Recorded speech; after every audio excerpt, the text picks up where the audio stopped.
The main purpose of my time here was to develop a more long-term ecological management plan for the forest together with the community.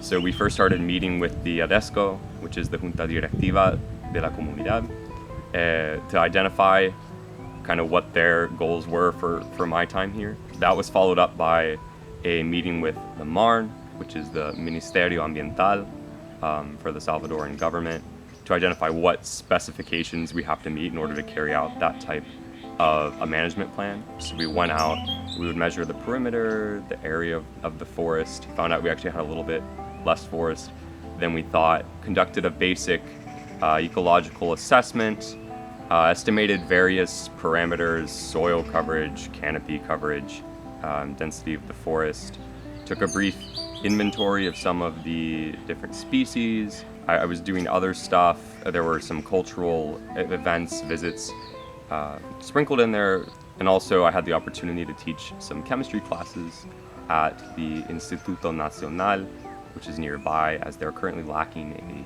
a chemistry teacher. So I would say that was also a really cool part of this experience. The main word that I would use to describe my experience here has been challenging, but I mean that in the best way possible. I mean that both physically, mentally, and emotionally. Of course, physically, coming from the nice, cloudy, cool city of Pittsburgh down here to the humid subtropics of the Bajo Lempa was quite the adjustment.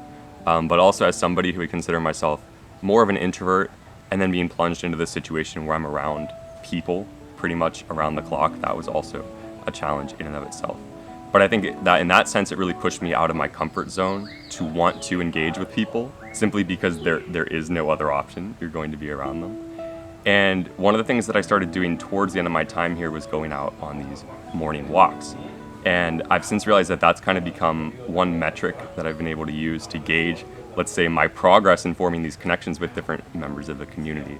But really, whenever I bring back the different experiences and perspectives that I think I've gathered during my time here, when I bring that back to my schooling and to my future professional life as an engineer, I think that there's something very distinctive about that, about being able to relate to lots of different people and being able to have those types of conversations that you need for good teamwork, because I think that's something that not a lot of engineers have.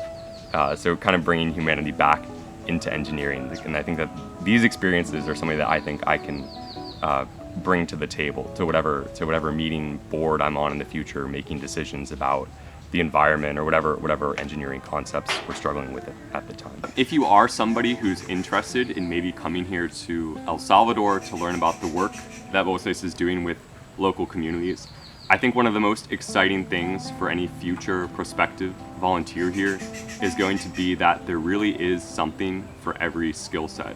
Obviously, I'm 19, I'm super young, I'm at a pretty unique stage of life where I'm still figuring out what I want to do personally and professionally in the future. So this is really a great time to come here.